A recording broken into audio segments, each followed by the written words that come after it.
Hello, Black New Mexico. This is Nicole, and I'm the Deputy Director for the Office of African American Affairs. And we welcome everyone to our special edition podcast with our wonderful guest that we are so excited to have on, Congresswoman Deb Haaland.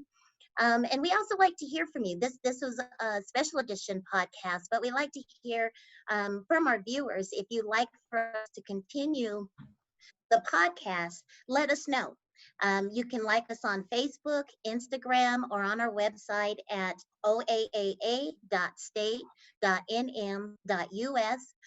You can email us at admin.oaa@state.nm.us. We would love to hear from you, and we would love to continue our podcast. And right now, I would like to introduce our facilitators, our wonderful facilitators who've been doing a marvelous job in facilitating all of our podcasts. Dr. Jamal Martin, Associate Vice Chancellor with African American Health Science Center at the University of New Mexico. Tanya Covington, Director of Peacemakers Consulting, and Jim Harvey, Director of Peace and Justice. And I'd like to turn over to Jim. Welcome, Jim. Thank you, Nicole. Thank you so much. Congresswoman, thank you very much as well. And hello to all of Black New Mexico. We're glad to have you here. Nicole said this is a special edition, but because we have my favorite congressman on the program, this is a very special edition. And before we go to Congressman Haaland, let me go to our good friend from the New Mexico Department of Health, Sonia Smith, to give us an update on COVID-19. Sonia? Hi, hello. It is so good to be here with everyone. So here are your COVID-19 updates. So we have 13,507 positive cases as of today. We have tested almost 400,000 people across the state. So that number is actually 380,000. So we know that we will definitely hit 400,000 by the end of the month. We have people who have been hospitalized. There are over 2,000 people hospitalized. Currently, we have 129 people who are in the hospital. Unfortunately, and this is where we always, tug at our heartstrings. We've had people to succumb to this, so we've lost 515 people. But the good news is people do recover from this. So we have 5,902 people who have recovered from COVID-19. Just to give you some other numbers, because it's important to know what's going on in the minority communities. So as of today, we have over 6,000 American Indians who have tested positive, 88 Asians, 261 people who identify as either Black or African American, 1,591 who identify as white, 4,217 who identify as either Hispanic or Latino. And then we have people who are who haven't given their race or ethnicity, and we have approximately 900 of those people. So those are our updates. Thank you so much. Thank you so much, Sonia. I really appreciate that. And it's so important to keep us abreast of what's going on throughout the state. And above all, it's important so that we are reminded that our number one obligation to one another is to stay safe and be well. Congresswoman Deb Haaland serves New Mexico's 1st Congressional District and is one of the first Native American women serving in Congress. As a 35th generation New Mexican single mom and organizer, Haaland knows the struggles of New Mexico families, but she also knows how resilient and strong New Mexico communities are. In Congress, she's a force fighting climate change and for renewable energy jobs. And as vice chair of the House Natural Resources Committee, she's a powerful supporter of the military, of military personnel, of families and veterans, and serves on the House Armed Services Committee. She continues to advocate for dignity, respect, and equality for all. Everyone, it is my pleasure to introduce the Honorable Deb Haaland. Welcome. Thank you. Thank you. Thank you. I know we're all struggling with, staying on Zoom as long as we can. I know how how it would be wonderful if we could all be in person together. And so I appreciate seeing all of you, though, and I'm very grateful to be here. Thank you for the invitation. And hello to everyone. I'm so excited to join you all on this podcast to discuss the issues that continue to affect the Black community across our state and across the country also. There's a lot that's been happening over the last several months. Before we begin, I want to give special thank you to Deputy Director Ned, and also thank you for being part of my Human Rights Roundtable. Your courage, your voice, your ideas, they help shape the conversation and play a pivotal role in moving our community forward. Additionally, I want to give a shout out to Beverly Jordan and the rest of the Office of African American Affairs for coordinating this new way to connect with people, because that's what we need to do. We need to stay together as much as possible, and so it's on all of us to make sure that we're reaching out in every way possible. So I appreciate this forum that we can all get together. And I especially want to thank you all for organizing coronavirus testing during the pandemic, census activation that we know is so important to our state, and of course voter outreach, because we always want everyone to have access to the ballot box, however, whether we're in a pandemic or not. So I'll start with an update on the most recent events that have taken a hold of our country. The systemic barriers that block people of color from achieving the American dream and the injustices facing the Black community have been revealed most recently under the knees of police. We need to be honest about the power structures in this country. Justice has never been just for everyone. It's been just for some people, but certainly not for everyone. And it seemingly falls on the people of color, African Americans, Hispanic Americans, Native Americans, who have exponential numbers of folks in our prison systems and so forth, folks who are the poorest in our country. And basically, we need to recognize that racism still exists. And there's an administration in the White House that does not value the beauty of our diversity and the gifts of our communities that contribute to the unique quilt that makes our country a beautiful country. We know the pain we feel as a country because it's rooted in generations of institutional racism, bigotry, and hate. Black people are dying unjust deaths at the hands of power abusers, and our justice system fails to hold them accountable. We cannot begin to heal the wounds of racial injustice if a militarized, biased police force continues to profile and use unnecessary violence toward our communities. And that's why last month I voted to pass the Justice in Policing Act, a bold, comprehensive approach to hold police accountable, change the culture of law enforcement, and build trust between law enforcement and our communities. I also introduced the PROTECT Act. This bill would move to significantly demilitarize our local and state police forces by creating a new Gear for Grants program that would provide funding for de-escalation training, anti-racist training, or purchases of body cameras for officers in exchange for the return of military-grade weapons. This act, the PROTECT Act, builds on Representative Hank Johnson from Georgia, Hank Johnson's longstanding efforts to end the distribution of military-grade equipment to local police departments and take steps to remove military weapons that are already in the hands of police. There should be no more George Floyds or Breonna Taylors, no more Atatiana Jeffersons or Botham Jeans. We have to remember that this reckoning with racism in our country is happening during a pandemic. Because Black communities have been oppressed for so long, they're more likely to contract the virus and suffer from the economic impacts that this virus has put on us. And to stack on top of that, healthcare is out of reach for many in the Black community. So I'm glad to be here, and I look forward to discussing these topics and any topics you want to bring up a little further on. And so I'll stop there for now. Thank you so much. And the report, as always, is a good one coming from you. We're glad that you're out there fighting for us. We do have a series of questions for you. And so I'm going to turn to one of my co-facilitators, Dr. Jamal Martin, for the first question. Dr. Martin? Thank you, Mr. Harvey.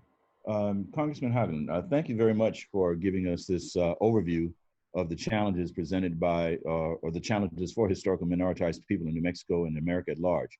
I have sort of a two-part question, so I don't know if you want me to combine them or just hit you with the first part of this. But the first question really is, what ideas can you share with us for improving access to healthcare and health education for the New Mexico Black community? That's the first part of the question. The second part is, I do feel that you concur with the statement that racism is a public health issue and a public health problem.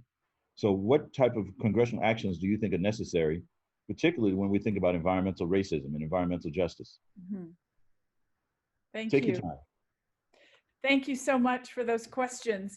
And I also just want to say, before I start answering questions, this is our, our first conversation together.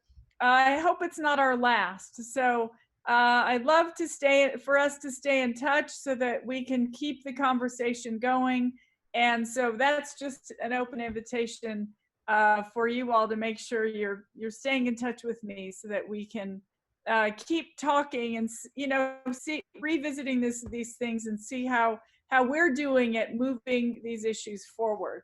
So I appreciate the question. The first one, my ideas for improving access to health care. And first, I'll say that I support Medicare for all. That's not a secret.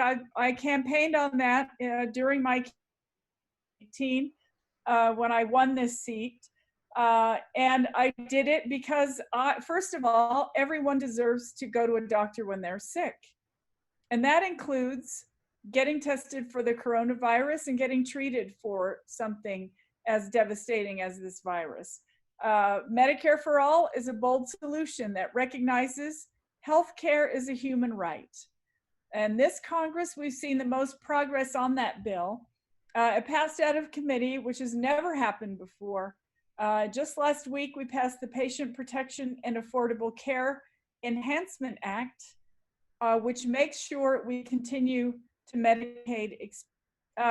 Folks across the aisle from me are always working to take away health care, and they do that.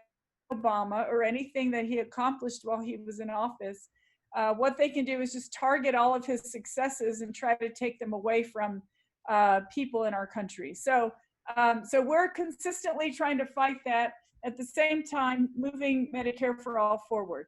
I think that would help the most people in the best possible ways. And it would be less expensive than what we're experiencing now. So my thoughts on racism as a public health problem, yes. In May, as vice chair of the House Natural Resources Committee, I held a live stream discussion on environmental justice and impacts from the coronavirus health and economic crisis. I absolutely equate environmental justice with health disparities. Increased exposure to pollution puts communities of color at higher, and when your lungs are compromised because you live in a polluted area and your kids are getting asthma and you're suffering from those underlying health conditions, when a respiratory disease like coronavirus comes along, of course it's going to affect you worse than it would somebody who's living with clean air and is healthy. All our communities have that in common.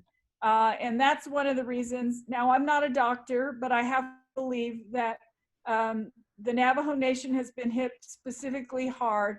And, they have that methane cloud floating right above their community in northwestern New Mexico. And I just have to say, that's not healthy. And when you couple that with this terrible pandemic that is raging across our country, I have to believe that makes them susceptible. So, so I want to do everything I can for climate change, for our environment, because I believe that we deserve to live in healthy communities. Thank you very much. I deeply appreciate your time, your effort, your energies, and your insights. Thank you. Thank you. Our next question for you. With provisions and guidelines under the CARES Act, will the Higher Education Emergency Relief Fund lead to increased student debt? With provisions and guidelines under the CARE Act, will Higher Education Emergency Relief Fund lead to increased student debt? So it's actually a grant program that will help students in need cover the cost of college during this challenging time. So I couldn't imagine what would be happening if I were in college right now, because I went through college on grants, scholarships, and loans. So it's difficult. The grants can be used to cover all kinds of things like food, computers, for distance education, and housing. So I feel like we want as many people as possible to take advantage of this so that they can, you know, weather this terrible storm that we're all in right now.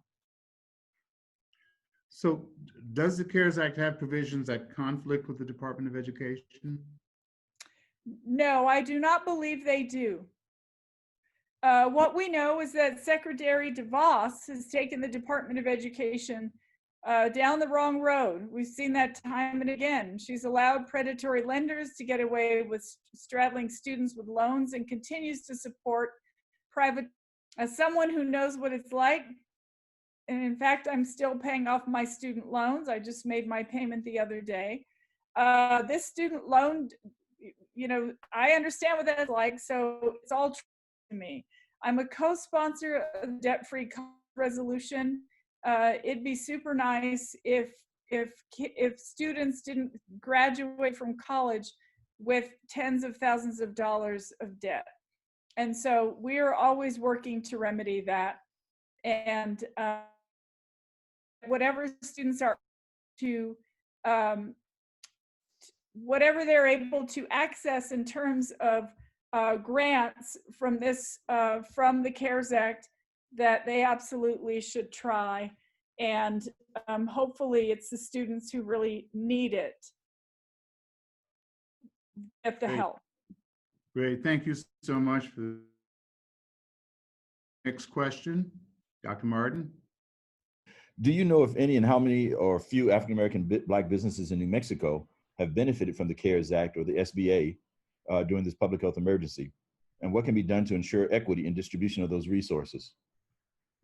So we revamped the Paycheck Protection Program in the last bill to ensure that marginalized businesses, well, you know, people who own businesses, and, you know, not the great big corporations, have better access to the resources, and that large businesses that have enough to get by don't qualify for these funds anymore. So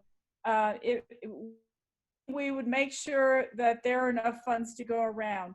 Unfortunately, I haven't seen sort of a breakdown of all the different businesses who have benefited from the Paycheck Protection Program. We could work to find that out.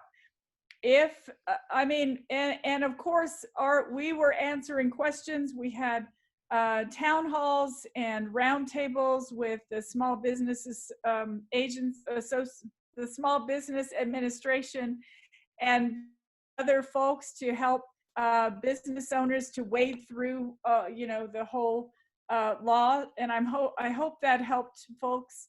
And of course, if there's any other questions, we want people to call our office, and I'll give out the number at the end of this to make sure that everybody knows how to reach us. Thank you, Congresswoman. Great, thank you so much. Let's go to Tanya Covington for our next question. Tanya? All right. Congresswoman, what role did the play in working with the U.S. Treasury and Congress to approve of the more than $2 trillion relief package? Right. So thank you, Tanya. That's an interesting question. What I can tell you is that I'm extremely disappointed with the Department of Treasury's handling of the CARES Act funding. They stalled getting funding to communities that need it most, and they put large corporations ahead of regular people. Of course, that doesn't surprise us, but I can tell you that me and my colleagues, it seemed like every single day we were writing letters to yes, complain, but also to force them, to push them to do the right thing.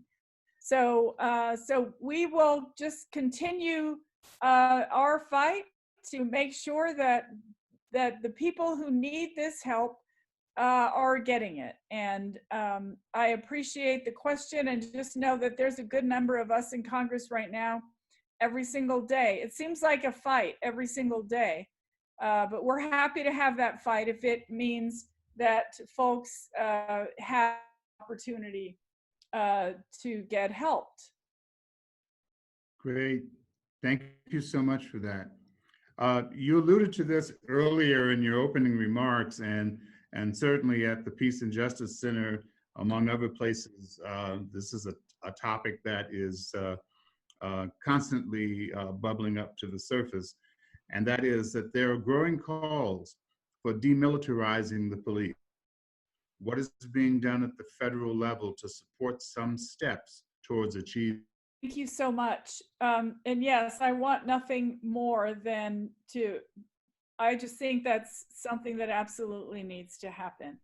So, and I do want to, before I talk about this issue, I am so grateful for the Congressional Black Caucus.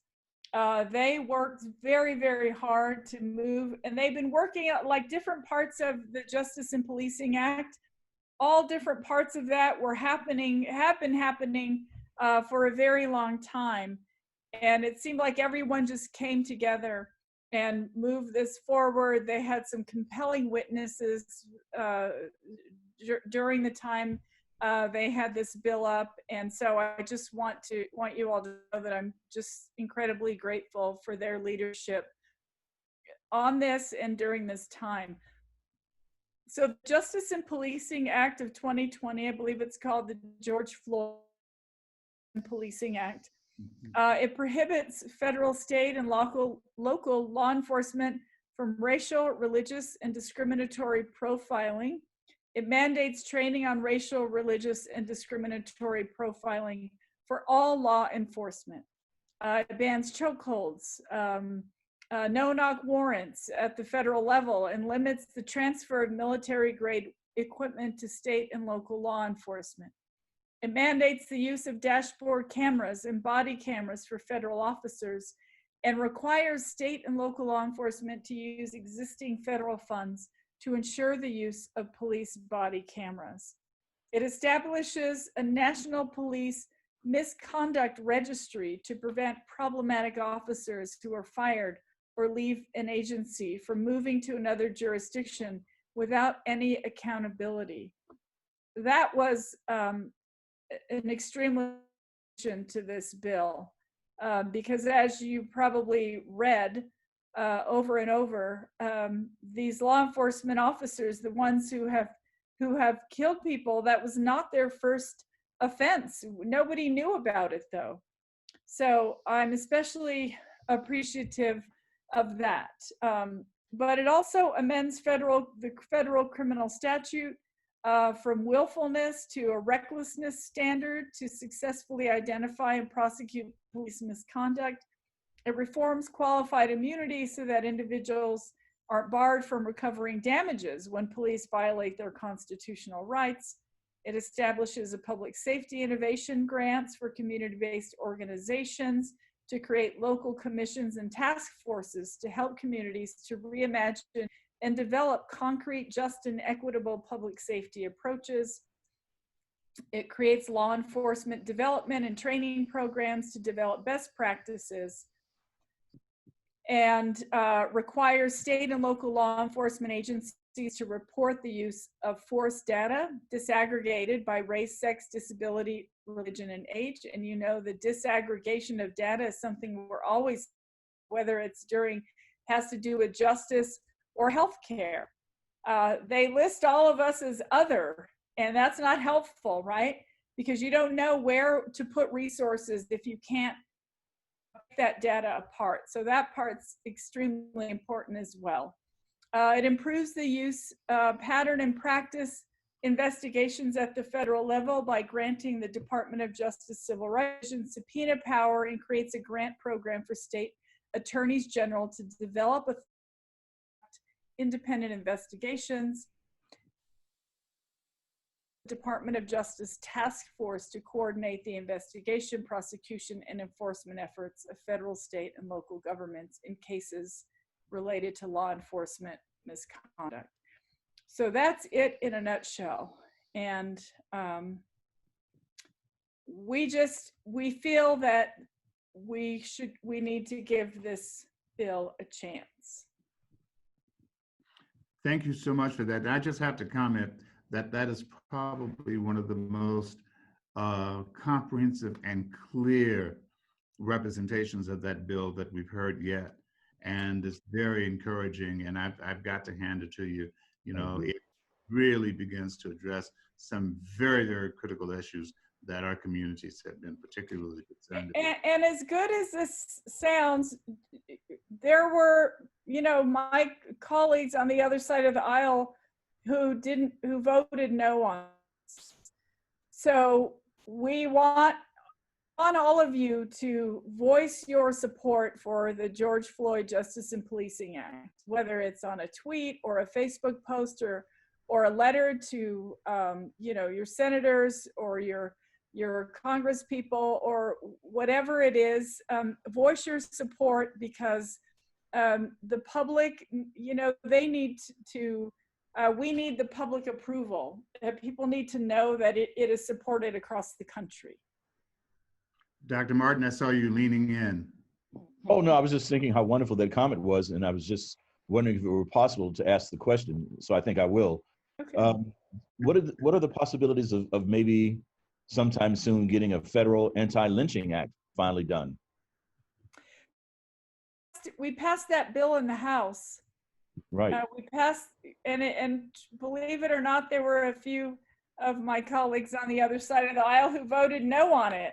So, so it's terrible that we have passed a lot of really good bills in the House that are collecting dust on the Senate, because Senator Mitch McConnell is proud to have a graveyard of Democratic bills.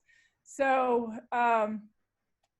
that's another thing, is just keep pushing these things forward. Keep voicing support for the bills that we know need to pass. It's really that things like the Violence Against Women Act reauthorization, you know, the HEROES Act that we passed that would help millions and millions of Americans to get past this terrible health crisis. They're all collecting dust on the Senate. So we are working at it every day. Well, again, thank you, Congresswoman. We appreciate your service and your valiant efforts to keep things honest and clear and transparent. Thank you. And we know that as hard as you all are working at it, we know what we out here in the community need to do to see to it that that gets backed up. We know what we have to do as well. Our final formal question goes to Tanya Covington. Tanya? All right. Is any progress being made towards a full restoration of the Voting Act's right, especially with that is so very important coming up? So, so thank you for that question. We have HR 4, which passed the House to restore full protections of the Voting Rights Act. And again, it is sitting in Mitch McConnell's graveyard. So that's what we face every day, and it's very frustrating. So you can write him a letter too while you're at it. We sure will. Most definitely. Yes. Let me go. Okay. Go on. No, I was going to say that voting is something that I've worked on for a long time. Some of you might know I'm an old organizer from way back. I started out as a phone volunteer, calling people in Indian country, in the Indian majority precincts, to get out and vote for the candidates, that I felt would be good for our communities. And that turned into me just full-time volunteering for months. I was a 4-month full-time volunteer for Barack Obama's first campaign. And then I've worked on a lot of other campaigns. Aside from that, I was the state Native American vote director for President Obama's re-election campaign. I believe wholeheartedly in everyone's right to vote, and I have sacrificed, paid work, because I felt that, so many times our country was in need of saving. And so I have decided, I have made decision, seek employment, because at the time it's just too important. And I feel like this is one of those times. We're at a crossroads right now. We need to save our country, quite frankly. So you can bet that every day we're pushing these things. I promise I'll do everything I can to make sure that everyone's voting rights are protected, because too many people have died. Too many African Americans and have been killed and just disrespected to no end because they fought for their right to vote.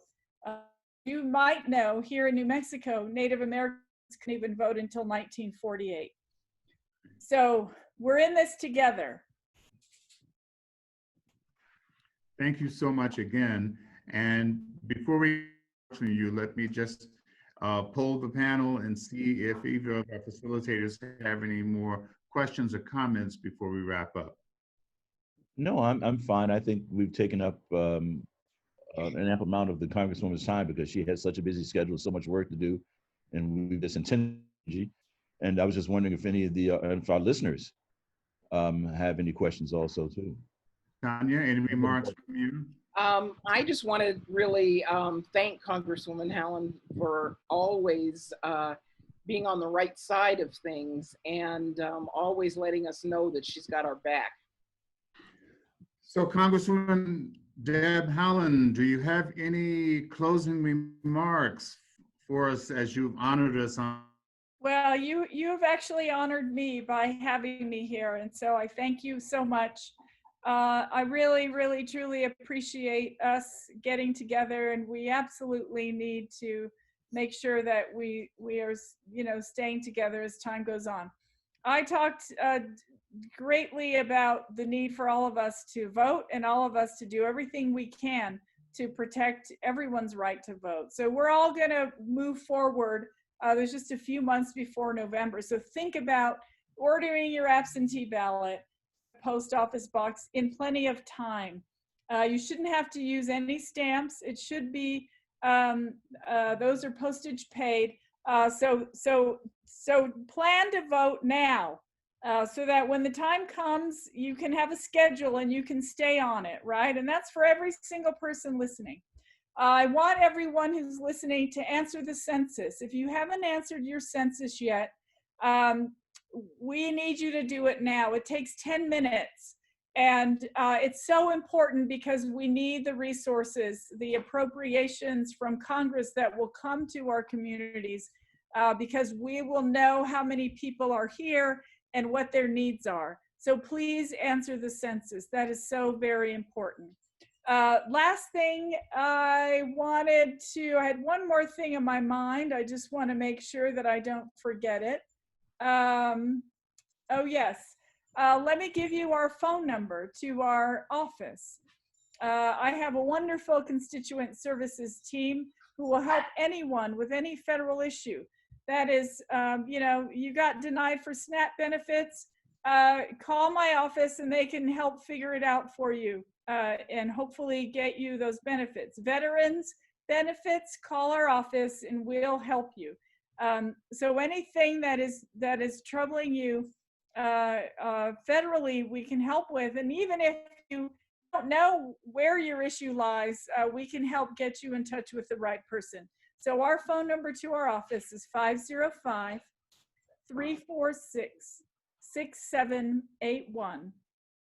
505-346-6781. And that's all you have to do is just call. We're all working remotely, so you might leave a message and someone will call you back, but we're always here to help. And just know that we're all gonna stand together and help each other, and we'll get through this.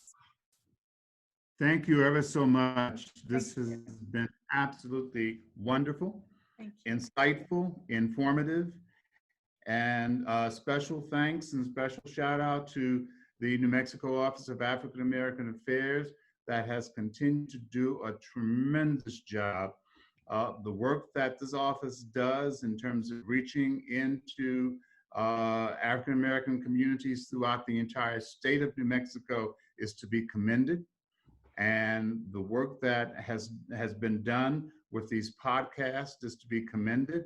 We thank each and every one of the staff members here at OAAA for making this possible. And what a way to end this series with the Honorable Congresswoman Deb Haaland. Thank you all for listening in. And again, be well, be safe, and keep others safe. Take care. Bye, everyone. Bye, everyone. Take care. Congresswoman, Solidarity. thank you. Take care. Solidarity. Yeah. Let's take care of business. Yeah.